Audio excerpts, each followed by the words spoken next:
basically. A startup is very agile, so luckily you're almost 4 years in. We're officially it's just a couple, because Malta Daily was founded it was started on March 13th, Friday Okay. 13th in 2020. It was a Friday when it was announced kind of that for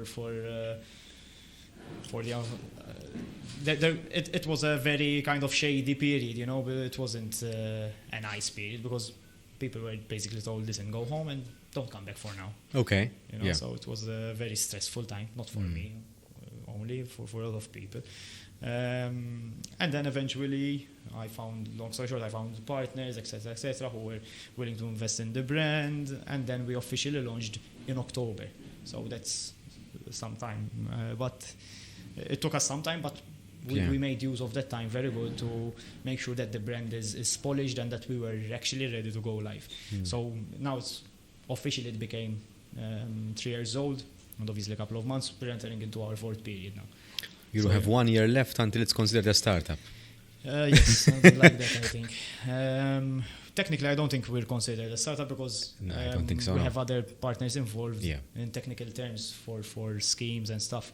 We were never considered a startup, I think, because I'm not the most technical person in this stuff. I'm a creative, so don't come to me with accounts. But obviously, it's part of the job as well, so Yeah. you have to adapt. And that, I think, has been very challenging to kind of adapt and fill in these roles, because when you start a company, the only thing that you think about is doing the thing that you like Yeah. or that you're good in.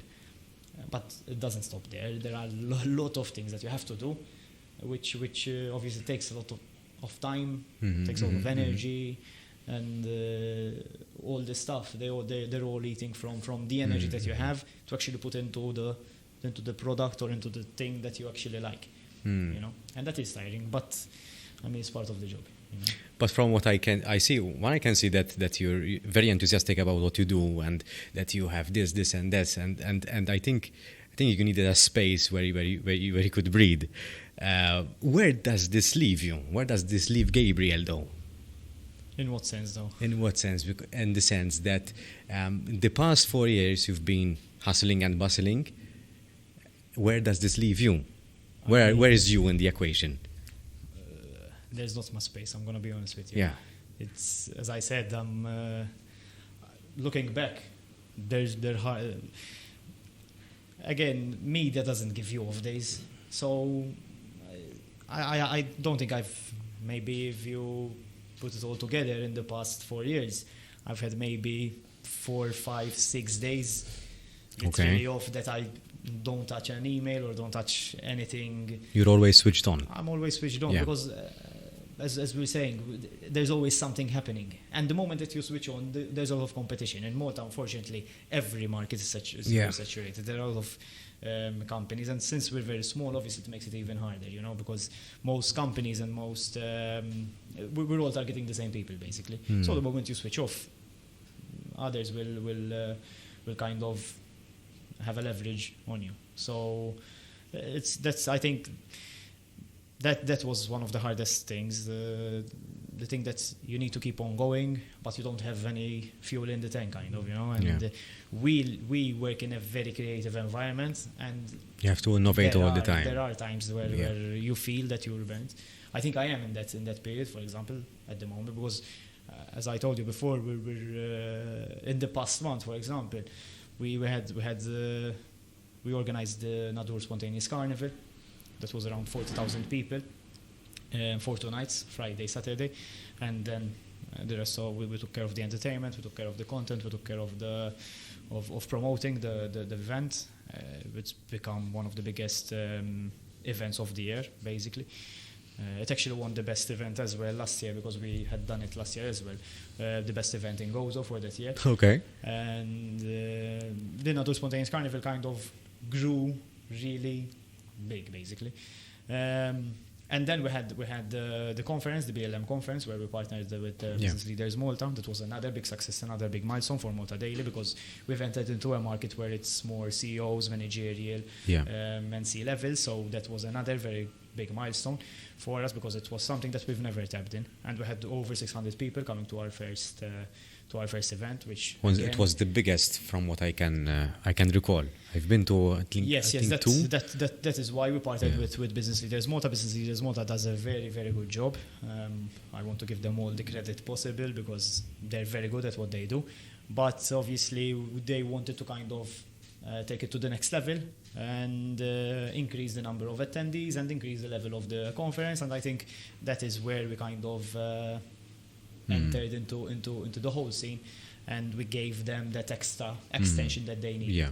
I think we worked really, really well. We're very happy with the outcome, and we're already looking forward for next year. And in the same weekend, we also had the St. Patrick's activation, where we took over kind of one of the main areas of St. Patrick's. Again, another 50,000 people. But one needs to put into perspective that these things doesn't happen on the day. For sure. Because one can say that the least amount of work is done actually on the day. It's the preparation that Yeah. is the most tiring. So you're preparing for Gozo Carnival. While you're actually executing that, you're already planning The next one. event, yeah. So you're planning like 3-4 events and activations At the same time. throughout the whole year at the same time, which is obviously very, very stressful. Definitely. And there are a lot of risks involved with events, whether people are showing up, whether you're doing a good job, whether you're making enough money.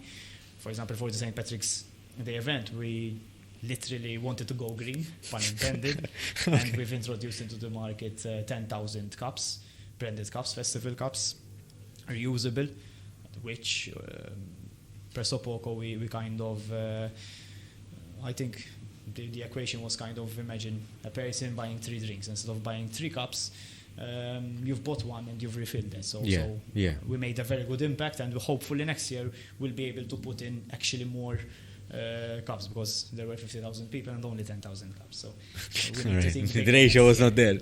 But still, it was a very good move. It was sustainable. It's something that we believe in at Malta Daily as well. So it was a very good activation. But the risk that got with it, whether the cups will arrive on time, whether St. Patrick's is even going to happen. Because imagine yesterday was a big storm. Because we're filming this on the 19th. Yesterday was for those who are. Imagine there's a storm and people actually don't go to the streets of St. Julian's. What are you going to do with 10,000 cups?